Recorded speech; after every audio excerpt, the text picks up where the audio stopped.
Jemaat GBT Lamongan Indah. Selamat pagi semuanya. Kita berjumpa lagi untuk bersama-sama kita menyembah Tuhan dalam hadirat-Nya yang kudus. Mari kita siapkan hati kita fokus untuk kita menyembah Tuhan. Bersama kita mau berdoa. Bapa kami yang di surga, Bapa yang baik, yang kami sembah dalam nama Tuhan Yesus Juru Selamat kami yang hidup. Kami bersyukur kepadamu Bapa, untuk segala kebaikan-Mu yang boleh kami rasakan dalam seminggu ini. Terima kasih untuk kasih setia-Mu di sepanjang hari, dari pagi hingga malam. Terima kasih Tuhan, hari ini Engkau berikan hari yang baru dan kesehatan yang baru buat kami. Semua karena kemurahan dan anugerah-Mu. Saat ini kami mau menyembah Engkau Tuhan. Biarlah Tuhan hadir di tengah-tengah keluarga kami masing-masing, di rumah kami masing-masing, sehingga kami merasakan Engkau Tuhan. Biarlah hati kami dipuaskan oleh hadirat-Mu, hati kami yang rindu akan Engkau Tuhan. Hanya di dalam nama Tuhan Yesus kami berdoa. Haleluya. Amin.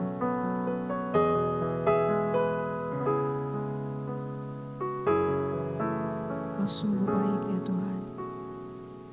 Kasih setia-Mu untuk selama-lamanya. Penuhi hati kami yang rindu akan Engkau.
hatiku, mutiara tak ternilai, harta milikku.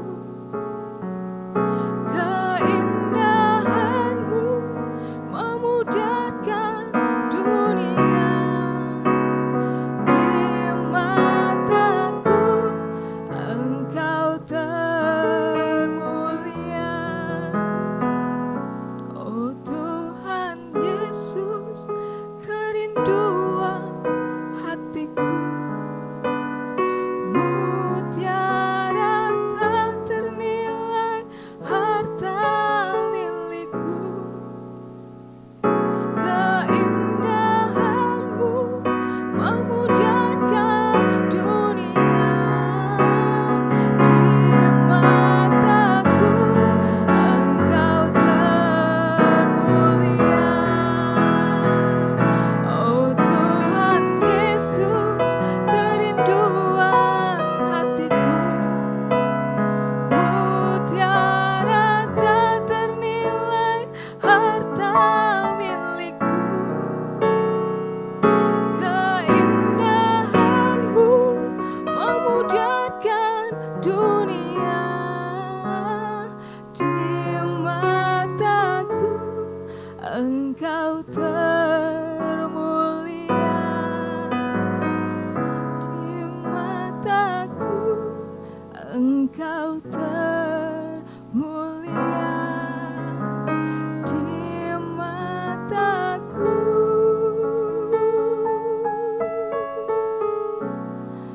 Engkau termulia.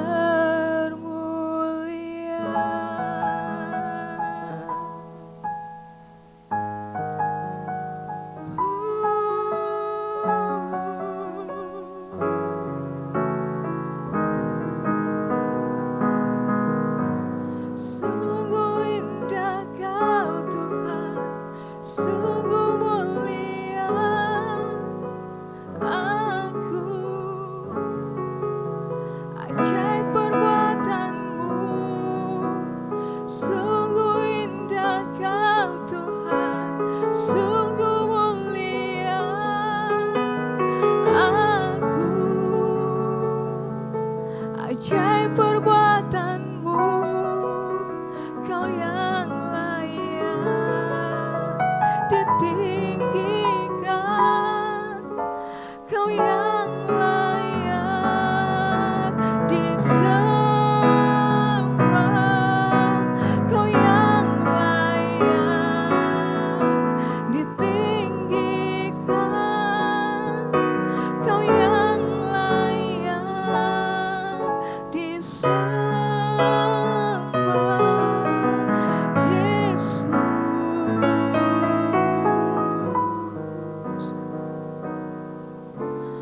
Kerinduanku hanya dekat denganmu,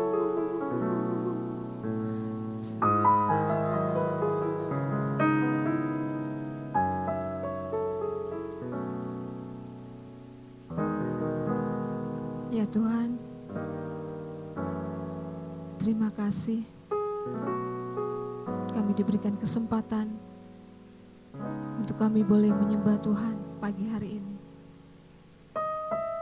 Dan terima kasih atas kasih sayang-Mu buat kami Tuhan.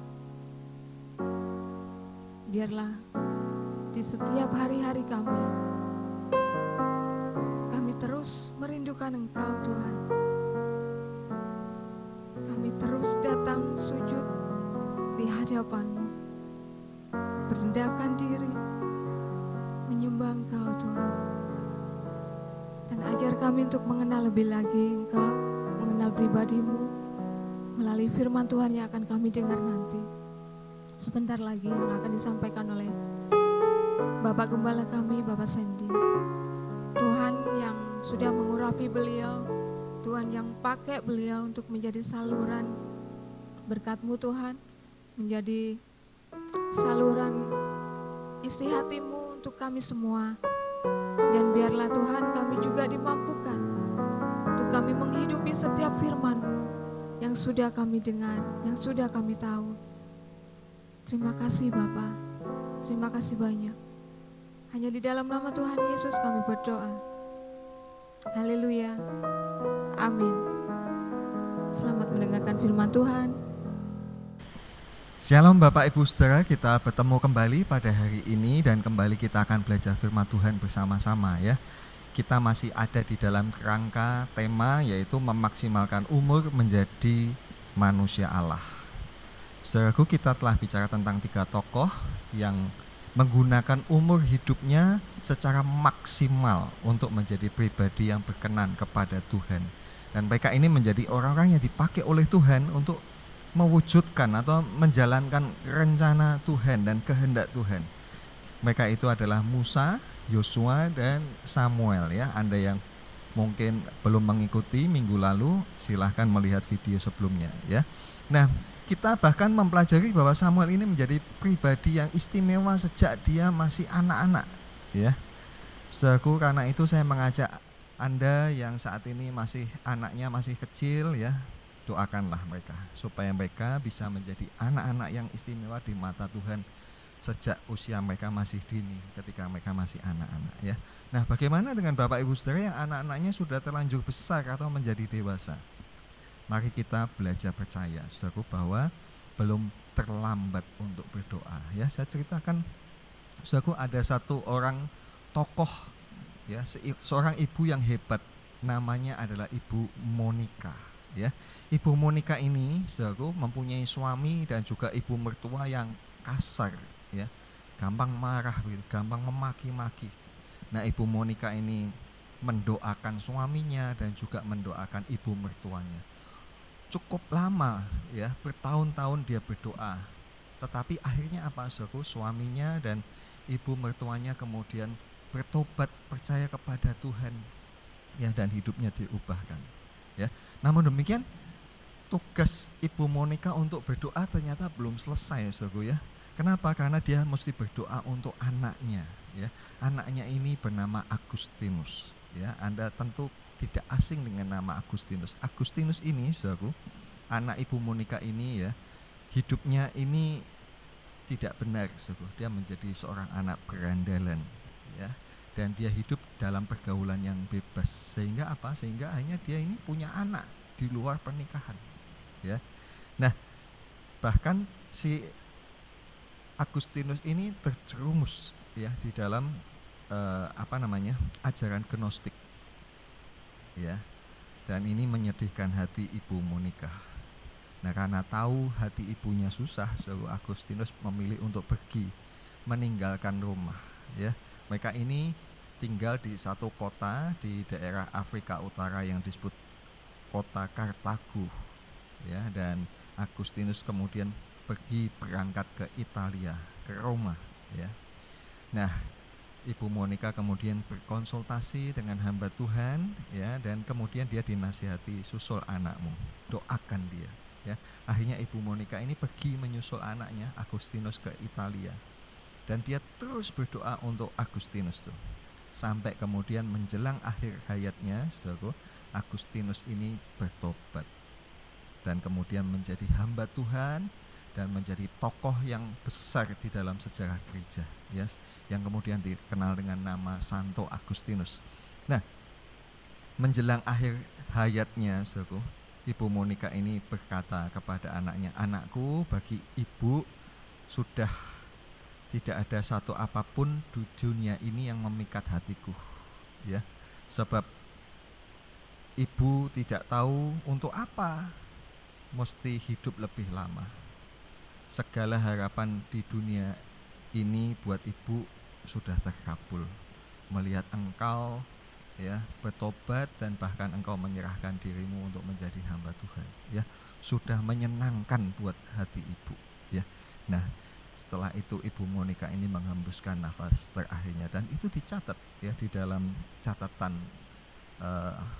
Bapak Agustinus, saudaraku ya. Artinya apa, saudaraku, dari cerita yang saya sampaikan, bahwa tidak ada doa yang terlambat, tidak ada doa yang sia-sia ya.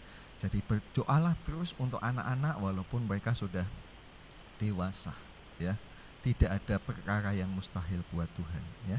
Nah, Saudaraku, hari ini kita akan bicara dengan tokoh selanjutnya, yaitu Daud, ya. Kita tahu Daud ini juga seorang yang sangat istimewa di mata Tuhan, ya. Nama Daud, Bapak Ibu Saudara, kalau Anda pakai aplikasi Alkitab, ya, Anda akan menemukan bahwa nama Daud itu ditulis sebanyak 972 kali. Banyak sekali ya, hampir 1972 kali. Dan dia adalah nama yang paling banyak ditulis di Alkitab. Jauh lebih banyak daripada Musa, ya. Musa hanya ditulis sebanyak 804 kali saja. Tapi Daud lebih banyak, ya. Dan Daud ini saudaraku seorang yang memaksimalkan umur hidupnya untuk menjadi manusia Allah, ya. Dari sejak usianya yang masih sangat remaja, Daud menjadi pribadi yang dekat dengan Tuhan. Dan seperti yang tokoh-tokoh sebelumnya kita pelajari, ya, Daud ini dipakai Tuhan untuk mewujudkan rencana-rencana Tuhan, bahkan dipakai untuk rencana Tuhan yang sangat besar, ya. Nah, kalau Samuel itu dipakai Tuhan sejak kecil, ya, bahkan seumur hidupnya untuk melayani Tuhan, melayani ibadah di kemah suci, ya, menjadi seorang rohaniwan, atau sekarang mungkin disebut saja pendeta, ya. Coba Anda selidiki arti kata pendeta, ya. Apa itu? Kenapa kok seperti saya ini disebut pendeta, ya? Apa artinya? Nanti Anda cari, coba Anda googling, ya. Nah, kalau Samuel dipakai menjadi seorang rohaniwan, Daud berbeda, ya. Dia bukan menjadi seorang pelayan Tuhan di rumah Tuhan, ya, tetapi dia seperti yang kita tahu akhirnya Daud ini menjadi seorang raja Israel, ya. Nah, raja itu kalau sekarang di negara kita itu seperti presiden, ya, sebutannya, ya. Artinya ya Daud ini seorang politisi, ya, tapi karir hidupnya memang bermacam-macam, ya. Nah, sekarang kita akan membaca terlebih dulu 1 Samuel pasal 16 ayat 11 sampai ayat yang ke-13, ya. Bersama kita baca. Lalu Samuel berkata kepada Isai, "Inikah anakmu semuanya?" Jawabnya, "Masih tinggal yang bungsu, tapi sedang mengembalakan kambing domba." Kata Samuel kepada Isai, "Suruhlah memanggil dia, sebab kita tidak akan duduk makan sebelum ia datang kemari." Kemudian disuruhnyalah menjemput dia. Ia kemerah-merahan, matanya indah dan parasnya elok. Lalu Tuhan berfirman, "Bangkitlah, urapilah dia, sebab inilah dia." Samuel mengambil tabung tanduk yang berisi minyak itu dan mengurapi Daud di tengah-tengah saudara-saudaranya. Sejak hari itu dan seterusnya berkuasalah roh Tuhan atas Daud. Lalu berangkatlah Samuel menuju Rama. Lalu kemudian ayat 17 sampai 19, berkatalah Saul kepada hamba-hambanya itu, "Carilah bagiku seorang yang dapat main kecapi dengan baik dan bawalah dia kepadaku." Lalu jawab salah seorang hamba itu, katanya, "Sesungguhnya aku telah melihat salah seorang anak laki-laki Isai, orang Bethlehem itu, yang pandai main kecapi. Ia seorang pahlawan yang gagah perkasa, seorang prajurit yang pandai bicara, elok perawakannya, dan Tuhan menyertai dia." Kemudian Saul mengirim suruhan kepada Isai dengan pesan, "Suruhlah kepadaku anakmu Daud yang ada pada kambing domba itu." Amin, ya. Nah, selengkapnya nanti Anda baca sendiri saudara di dalam kitab 1 Samuel, ya, pasal yang ke-16 secara keseluruhan supaya Anda dapat mempunyai gambaran yang lebih luas tentang Daud, ya. Nah, tapi dari ayat-ayat yang tadi kita baca, kita mendapatkan beberapa informasi. Apa itu? Yang pertama, saudara, yang pertama kita menemukan Daud itu ternyata anak bungsu, anak yang ke-8, ya. Kebetulan sama seperti saya ini anak ke-8, ya. Nah, di dalam kultur budaya bangsa Yahudi, saudara, anak bungsu itu seringkali dianggap remeh, seperti mana perlakuan saudara-saudara atau kakak-kakak Yusuf kepadanya, ya. Yusuf ini waktu itu yang paling kecil, ya, tapi masih ada adiknya, ya. Nah, karena Yusuf ini paling kecil, saudara, Yusuf ini diremehkan, ya. Nah, masih ada adiknya yang disebut Benyamin. Nah, di dalam kitab Samuel juga kita membaca Saul itu keturunan suku Benyamin. Dan apa ungkapan Saul tentang sukunya? Dia mengatakan bahwa aku ini dari suku yang paling kecil, ya, yang dianggap remeh, ya. Makanya Saul agak minder ketika dia mau dijadikan raja. Itu pada awal ceritanya seperti itu, seru ya. Nah, jadi di dalam kultur budaya orang Yahudi, anak bungsu biasanya dipandang remeh, ya. Demikian juga Daud, saudara, ya, dia paling bungsu, ya, dan itu sebabnya dia kemudian tidak ditampilkan, ya, dia tidak turut dalam barisan anak-anak yang ditunjukkan Isai kepada Samuel. Kenapa? Karena ya dia tidak mungkin lah dianggap bahwa Daud lah yang dipilih oleh Tuhan, ya. Yang lain disangka mungkin anak-anakku ini yang dipilih jadi raja, ya. Pertama-tama dia kira Eliab anak nomor 1, tapi ternyata tidak, ya. Dan Daud sama sekali tidak masuk hitungan pada pandangan ayahnya, ya. Nah, umur Daud kira-kira berapa waktu itu? Ya, diperkirakan mungkin umur Daud sekitar 14 atau 15 tahun, ya. Dari mana bisa diasumsikan begitu, ya? Hal itu terbukti bahwa ternyata Isai ini punya anak, ya, yang tadi dikatakan 8, hanya 3 yang menjadi tentara Saul, ya. Coba kita membaca 1 Samuel 17 ayat yang ke-13. 2, 3. Ketika anak Isai yang besar-besar telah pergi berperang mengikuti Saul, nama ketiga anaknya yang pergi berperang itu ialah Eliab, anak sulung. Anak yang kedua ialah Abinadab, dan anak yang ketiga adalah Syama. Nah, saudara, jadi hanya 3 anak Isai yang ikut berperang, ya, wajib militer, ya.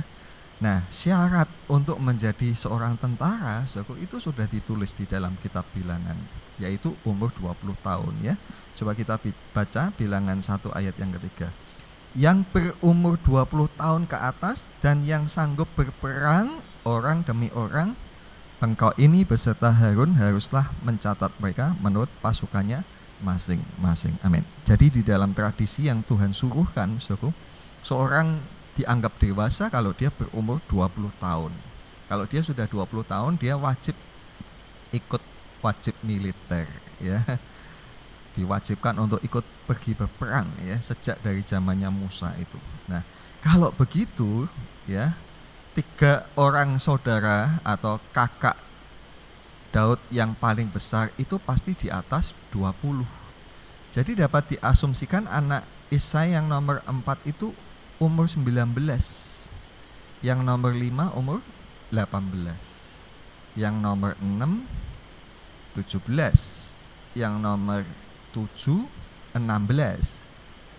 Daud yang nomor 8 15. Itu kalau setiap tahun jarak mereka ini kelahirannya, ya.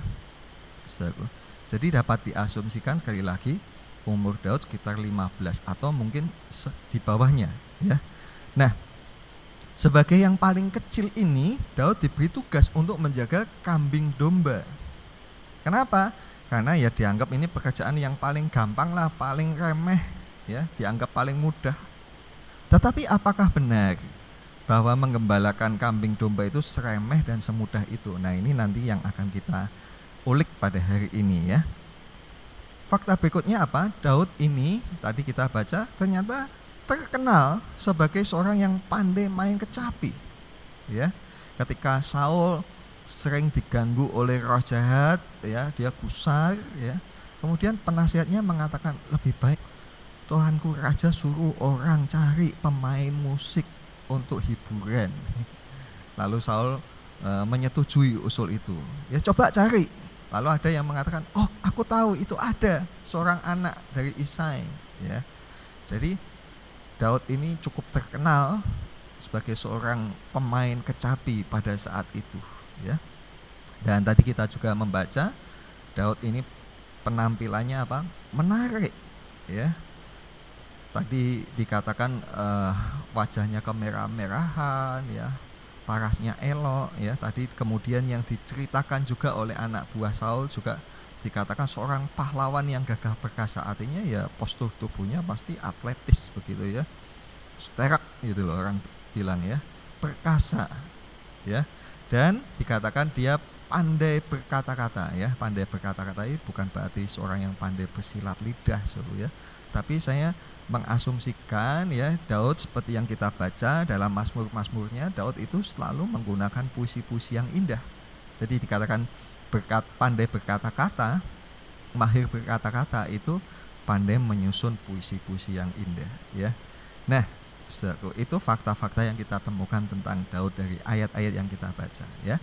Nah, hari ini kita akan belajar satu hal yang sangat utama tentang Daud, yaitu apa? Daud itu seorang yang setia di dalam perkara kecil ya. Sekali lagi, Daud itu seorang yang setia di dalam perkara kecil ya. Kenapa kita bisa membuat kesimpulan ini ya?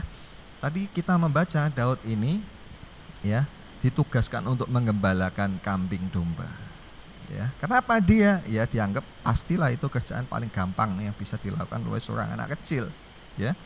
Tapi walaupun pekerjaan ini sangat mudah atau dianggap remeh begitu ya, sebenarnya di dalam pekerjaan mengembalakan kambing domba ini ada pelajaran tentang tanggung jawab yang sangat besar ya. Coba kita baca sekarang 1 Samuel pasal 17 ayat 34 dan 35. Ini pembicaraan Daud ketika menghadap Saul, ketika dia berkata, aku berani menghadapi Goliat ya. Coba kita baca ayat 34, 2, 3. Tetapi Daud berkata kepada Saul, hambamu ini biasa mengembalakan kambing domba ayahnya. Apabila datang singa atau beruang yang menerkam seekor domba dari kawanannya, maka aku mengejarnya, menghajarnya dan melepaskan domba itu dari mulutnya. Kemudian apabila ia berdiri menyerang aku, maka aku akan menangkap janggutnya, lalu menghajarnya dan membunuhnya. Amin ya. Tentu ini bukan satu ungkapan yang hiperbola, bukan ungkapan-ungkapan kiasan ya. Tentu Daud tidak berani berbohong sembarangan di hadapan seorang raja. Pasti yang dia katakan itu hal yang make sense, yang masuk akal. Bagaimana pergumulan atau perjuangan seorang yang bekerja menjaga kambing domba ya. Bagaimana dia mesti menjaga kambing dombanya itu tetap aman. Kalau ada ancaman dia mesti bela, dia mesti mempertaruhkan nyawanya bahkan ya. Nah, saudaraku, mari sekarang kita membuka di dalam Injil Lukas 16 ayat 10 apa yang Tuhan katakan tentang setia di dalam perkara yang kecil ya. Coba kita membaca Lukas 16 ayat 10, 2, 3. Barang siapa setia dalam perkara-perkara kecil, ia setia juga dalam perkara-perkara besar. Dan barang siapa tidak benar dalam perkara-perkara kecil, ia tidak benar juga dalam perkara-perkara besar. Amin ya. Jadi ini adalah dalilnya siapa? Dalilnya Tuhan. Tuhan memberi dalil tentang kehidupan. Bahwa apa, saudaraku? Bahwa bila dalam hal yang dianggap remeh saja, seseorang tidak dapat menunjukkan kesetiaan, tidak dapat menunjukkan kejujuran, tidak dapat menunjukkan kebenaran, maka dapat dipastikan dalam hal lain pun ya, hidupnya pasti tidak benar. Ya. Tadi kita menyimpulkan bahwa pekerjaan menjadi gembala domba adalah pekerjaan yang remeh, tetapi tadi saya menyampaikan di dalamnya ada satu tanggung jawab yang besar. Di dalam perkara kecil ada tanggung jawab yang besar. Dan tanggung jawab itu mesti ditunjukkan ya, dengan apa? Dengan setia ya, melakukan tanggung jawabnya ya, dilakukan dengan jujur, dilakukan dengan benar ya. Lalu timbul pertanyaan, perkara kecil apa yang dapat dijadikan tolok ukur kesetiaan, kejujuran dan kebenaran ya? Banyak sekali ya. Nah, ada pepatah Tiongkok yang mengatakan begini, Jian Li Ji Xing Siyu Chu Xia ya, yang artinya secara hurufiah begini, perjalanan 1 mil dimulai dari 1 langkah ya. Itu arti secara hurufiah, tetapi maknanya ya sebenarnya adalah semua perkara-perkara yang besar itu dimulai dari perkara-perkara yang kecil ya. Saya pernah mencontohkan, saudaraku, ketika dulu saya menjadi mahasiswa sekolah Alkitab ya, tinggal di asrama, saya punya kebiasaan, saudaraku, untuk apa? Mempedulikan listrik ya, lampu yang masih menyala atau keran air yang masih terbuka ya. Kalau tidak dipakai ternyata masih nyala lampunya, airnya masih ngocor, saya mesti matikan itu ya. Walaupun ya sebenarnya bukan saya yang menggunakan ya, tetapi semuanya itu dilihat oleh Tuhan ya. Juga inventaris sepeda yang disediakan untuk kami mahasiswa ya, kadang-kadang teman-teman habis pakai dibiarkan begitu saja sampai kehujanan ya. Nah, saya tuntun masukkan ke gudangnya supaya tidak menjadi rusak. Saudaraku, semuanya itu Tuhan catat, Tuhan perhatikan. Perkara-perkara kecil itu Tuhan nilai ya. Kalau tidak, saudaraku, saya yakin saya tidak ada seperti mana saya ada saat ini, saudaraku ya. Tuhan mempercayakan banyak hal kepada saya ya.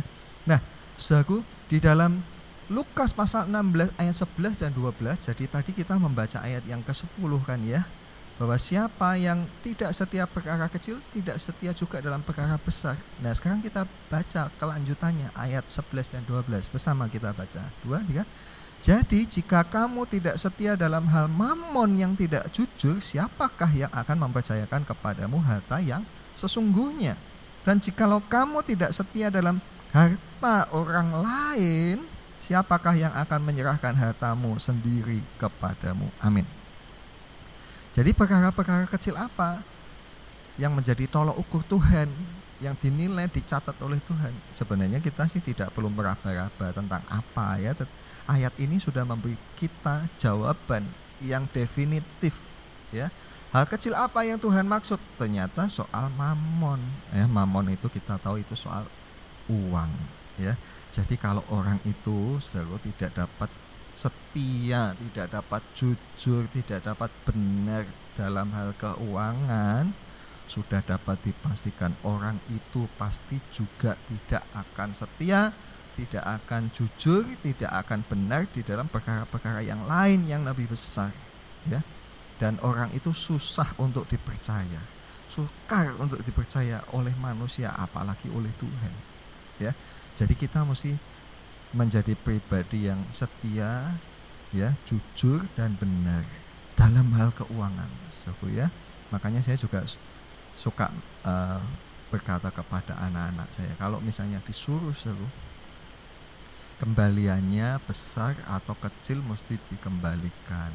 Bukan soal besar kecilnya, tetapi soal apa? Benar sekali, soal kejujurannya. Itu yang penting.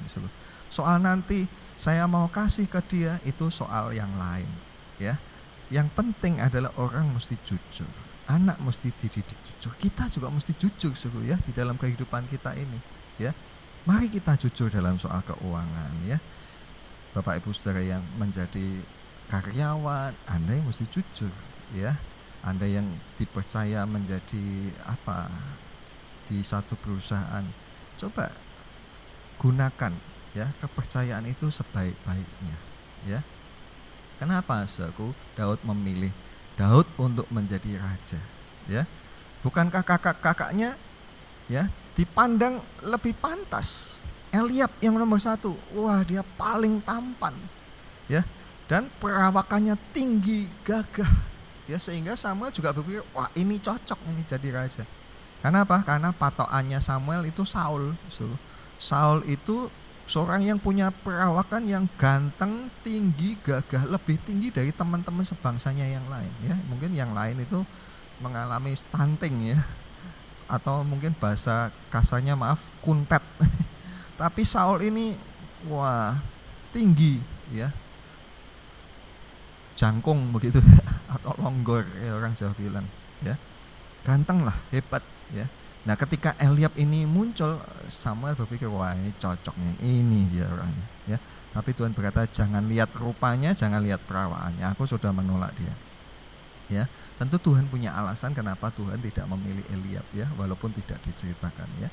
Tetapi tentang Daud yang tadi kita baca kerjaannya adalah menggembalakan kambing domba, justru itu yang Tuhan pilih Jadi coba sekarang kita membaca apa yang dikatakan Tuhan tentang Daud ya. Ini testimoni ya rakyat yang pada waktu itu ikut mendengar ya apa yang Tuhan katakan kepada Daud melalui Samuel ya. 2 Samuel 5 ayat yang kedua. Bersama kita baca 2, 3. Telah lama ketika Saul memerintah atas kami, engkaulah yang memimpin segala gerakan orang Israel. Dan Tuhan telah berfirman kepadamu, engkaulah yang harus menggembalakan umatku Israel. Dan engkaulah yang menjadi raja atas Israel. Amin ya. Jadi perhatikan diksi-diksi yang dipilih oleh Tuhan. Ya, Tuhan berkata, engkaulah yang harus menggembalakan umatku Israel. Mengapa Tuhan memakai kata menggembalakan? Ya karena menjadi pemimpin harus seperti itu. Ya, tugas gembala itu apa? Bukan hanya bawa domba-dombanya keluar, ya, tetapi justru dia mesti memastikan ini tempat cocok untuk mereka merumput, ya. Kemudian gembala mesti menyiapkan juga tempat minum dan juga mengambil air, ya, menimbanya dan meletakkannya di dalam palungan karena domba tidak bisa minum di sungai yang airnya apalagi bergejolak, stres dia, ya. Dan apalagi ada bahaya-bahaya yang bisa menimpa kawanan kambing dan domba. Maka Daudlah yang harus sebagai gembala itu menyelamatkan mereka. Nah, di dalam pengalaman hidup yang demikian inilah terbit jiwa yang penuh tanggung jawab, yang berani ya mempertaruhkan nyawanya, ya. Saudaraku, Daud terbukti setia. Daud terbukti jujur, ya, ketika disuruh untuk menggembalakan domba dia jujur, ya. Dia tidak nakal, ya, dia tidak jual kambing dombanya atau dia sembelih buat pesta, tidak, ya. Dia berlaku benar di dalam pekerjaannya. Bahkan dia berani mempertaruhkan nyawanya untuk domba-dombanya, ya. Nanti coba Anda baca, ya, kisah tentang saudara-saudara Yusuf. Sama, mereka ini disuruh oleh Yakub untuk mengembalakan kambing domba, ya. Tetapi apa yang mereka lakukan ketika mereka disuruh mengembalakan kambing domba ayahnya itu? Coba Anda nanti buka dalam Kejadian pasal yang ke-37, ya. Mereka ini ternyata banyak berbuat kejahatan, ya. Apa kejahatannya? Ya, memang tidak disebutkan secara definitif, tapi kita dapat menduga bahwa mereka ini, ya, saudara-saudara kakak-kakaknya Yusuf ini biasa mengambil atau mungkin menyembelih atau mungkin menjual kambing domba ayahnya, ya. Disebutkan di ayat yang kedua. Kejahatan mereka itu diketahui oleh Yusuf, ya. Bahkan bukan hanya itu, ya. Satu kali mereka ini sudah pergi mengembalakan sekian lama, ya, mungkin beberapa bulan tidak kembali, sampai Yakub kemudian gelisah. Coba kamu susul deh, katanya mereka waktu itu mengembalakan di Sikem, coba kamu pergi ke Sikem. Dan Sikem itu ternyata tempat yang jauh, dari tempat Yakub tinggal, sehingga ya Yusuf harus berjalan ke sana. Begitu sampai di sana ternyata saudara-saudaranya tidak ada di sana, dan ditanya, ya, apakah kalian melihat saudara-saudaraku? Oh, kami dengar waktu itu saudara-saudaramu katanya mau pergi ke Dotan, ya. Apa yang dilakukan di Dotan? Ya, kita bisa berasumsi mungkin mereka di sana sedang berpesta pora, ya.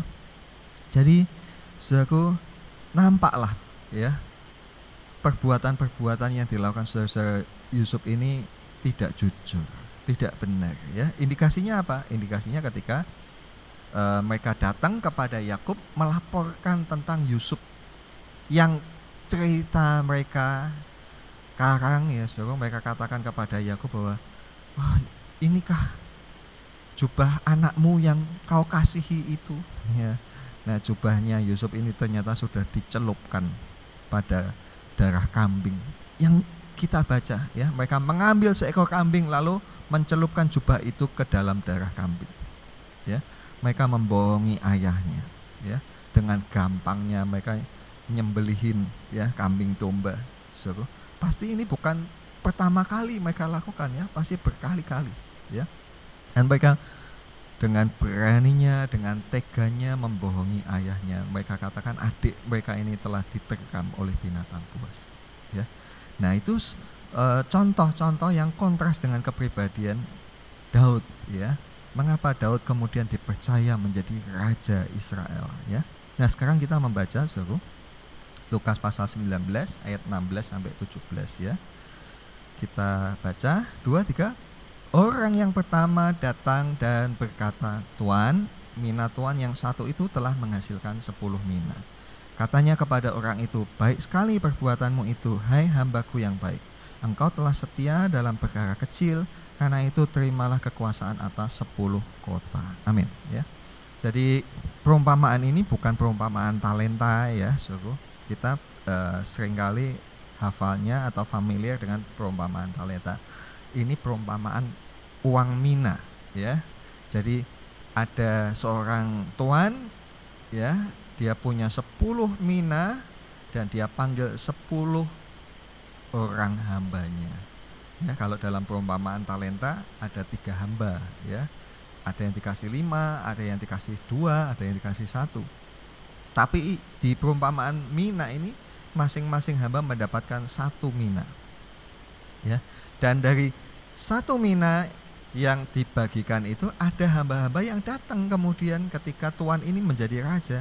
Dia berkata, Tuan, dulu Tuan kasih saya 1 mina, sekarang sudah menghasilkan 10 mina. Ya. Tidak dicatat apakah 10 mina itu dikembalikan atau diberikan kepada hamba itu. Tetapi kepada hamba itu, sang tuan atau sang raja berkata, kamu telah setia kepada perkara kecil, sekarang terimalah kuasa atas 10 kota. Ya.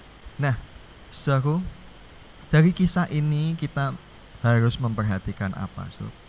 Perkara-perkara kecil itu dilihat oleh Tuhan, diperhatikan oleh Tuhan, dicatat oleh Tuhan. Ya. Nah, karena itu, saudaraku, apa sih yang menjadi bidang kehidupan Anda yang harus Anda perankan? Ya. Apakah kehidupan Anda itu seperti peran Musa, Yosua, Samuel atau Daud? Ya. Saudaraku, Musa ini kan ya dimensi kehidupannya bermacam-macam ya. Dia pernah jadi jenderal, pemimpin perang yang menaklukkan Ethiopia, tetapi dia kemudian dibawa Tuhan turun untuk menjadi gembala. Ya. Dan kemudian Tuhan pilih dia untuk menjadi pemimpin umat Israel. Masing-masing 40 tahun. Ya. Sedangkan Yosua kalau kita baca, Yosua ya cuman dia seorang tentara saja, pemimpin perang saja.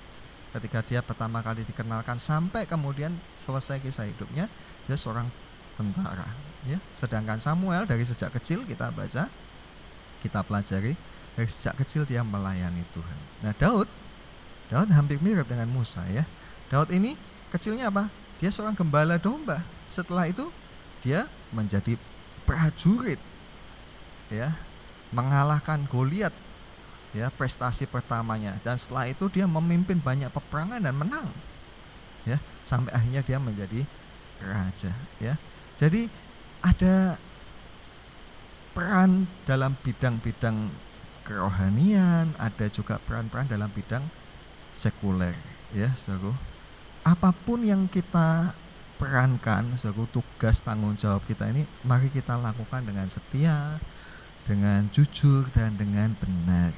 Kenapa? Sebab masing-masing nanti kalau kita bisa tunjukkan kesetiaan kita, kejujuran dan kebenaran kita dalam tanggung jawab itu, kita akan menerima mandat dan kepercayaan yang lebih besar.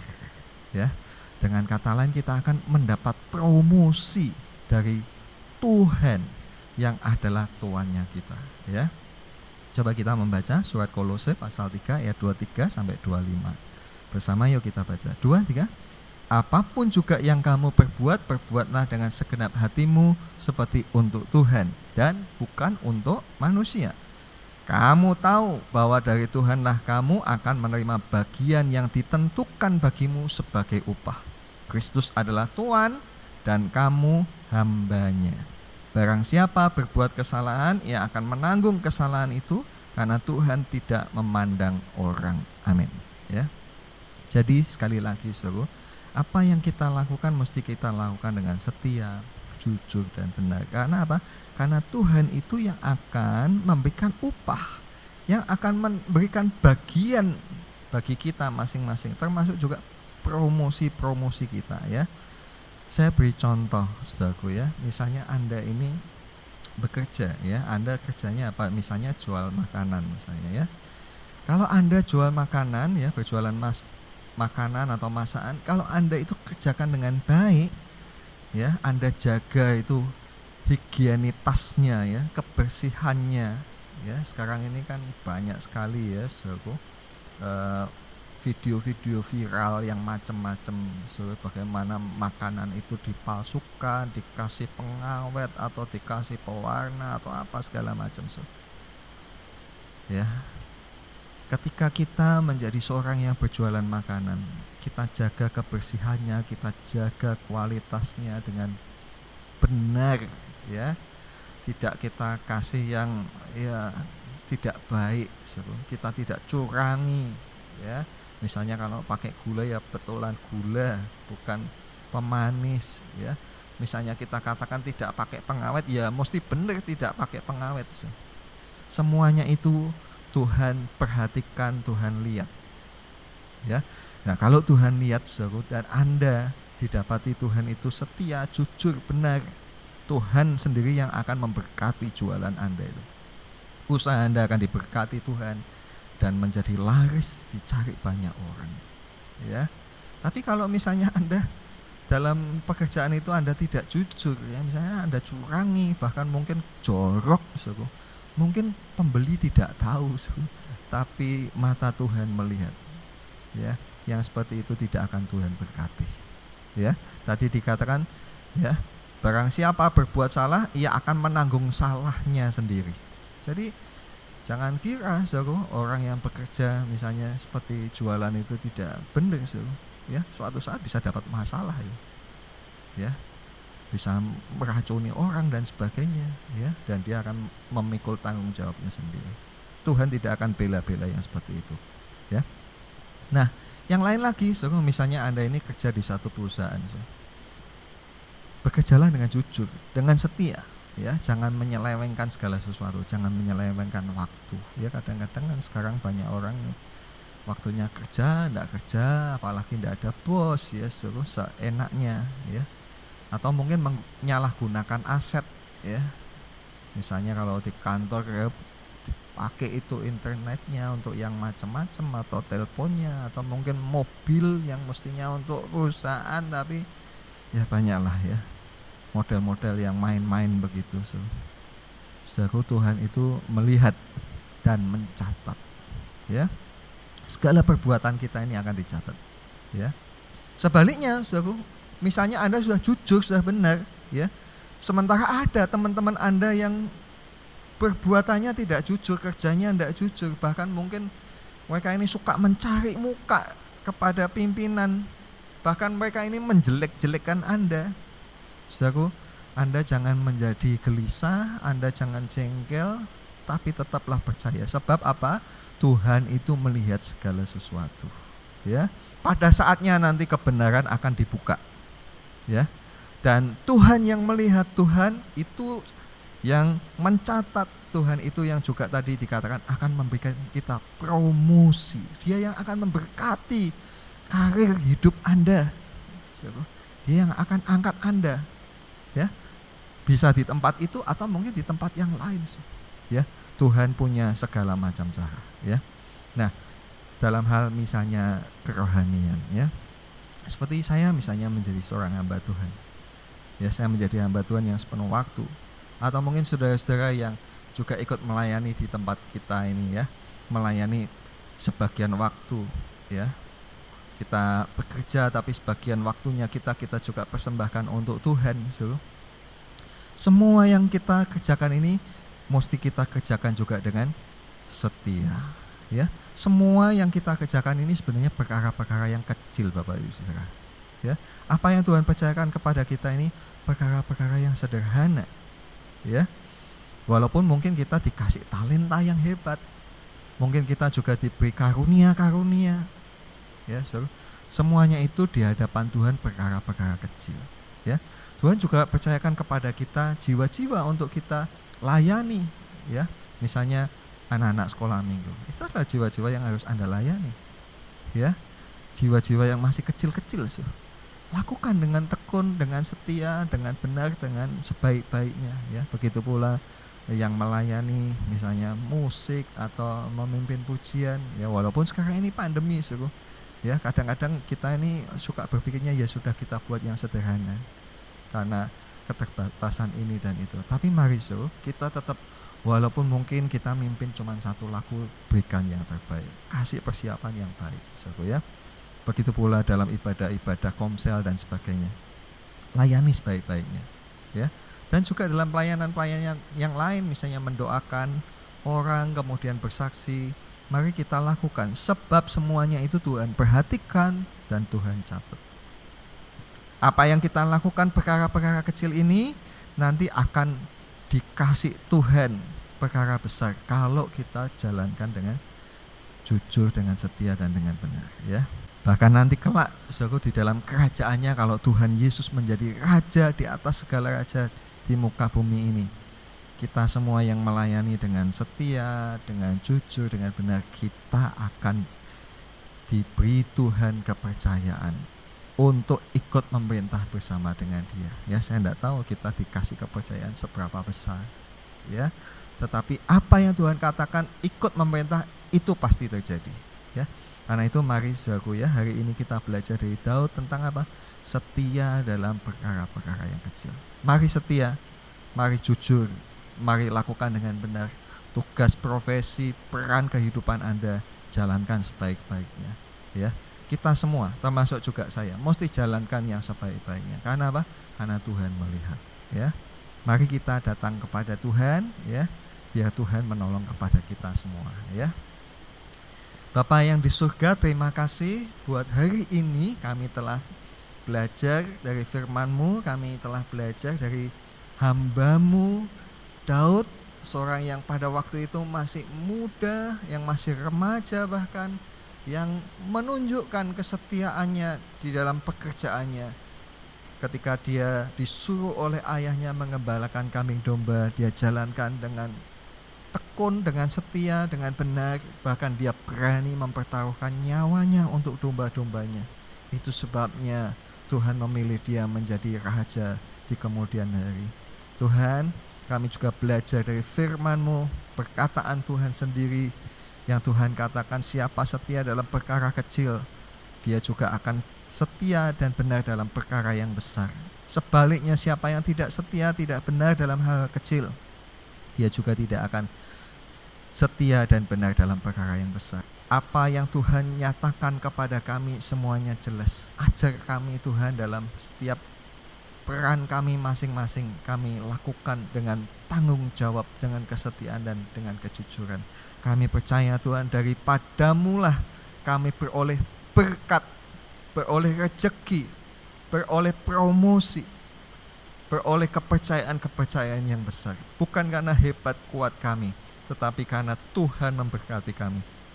Terima kasih Tuhan, tolong kepada kami untuk mengikuti firman-Mu ini Tuhan. Juga di dalam setiap tugas-tugas pelayanan yang kami mesti jalankan, kami mau juga menjalankannya dengan sebaik-baik mungkin. Sebab kami percaya kelak ketika Engkau menjadi raja, kami juga akan beroleh kesempatan untuk ikut memerintah bersama dengan Tuhan. Terima kasih Bapa, berkati kami semua pada hari ini Tuhan, dan pada akhir ibadah kami Tuhan, kami juga mau mempersembahkan persembahan kami kepada Tuhan yang nanti akan kami bawa ke rumah Tuhan atau kami kirimkan untuk pekerjaan Tuhan. Semuanya Tuhan kami persembahkan untuk kemuliaan nama-Mu, dan biarlah janji-Mu untuk memberkati kepada kami juga dinyatakan Tuhan, kami perlu pertolongan dan berkat-Mu dalam sepanjang kehidupan kami. Apapun yang kami lakukan, kami tidak bisa lakukan tanpa Tuhan. Karena itu ya Bapa, ulurkanlah tangan-Mu ke atas kepala kami dan berkatilah kami anak-anak-Mu ini. Karena itu saudaraku, sekarang mari kita terima dari Allah Bapa kita berkat, rahmat, pertolongan, kekuatan, kesehatan, dan juga kesembuhan bagi Anda yang sakit. Dan marilah kita selalu hidup dalam kasih sayang Tuhan Yesus Kristus dan penyertaan Roh Kudus. Biar damai sejahtera yang melampaui akal memenuhi hati dan pikiran kita senantiasa, dan Tuhan membuat apa yang kita kerjakan menjadi berhasil. Terima kasih Bapa, kami terima berkat-Mu dengan iman dan ucapan syukur kami di dalam nama Tuhan Yesus Kristus. Haleluya, amin. Puji Tuhan, kita akan akhiri ibadah kita dengan pujian kita, terima kasih Yesusku.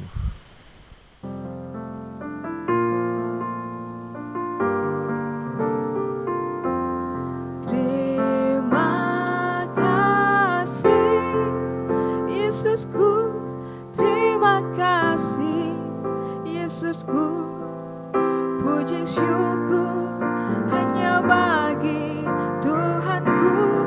Terima kasih Yesusku, terima kasih Yesusku, puji syukur hanya bagi Tuhanku. Puji syukur hanya bagi Tuhanku.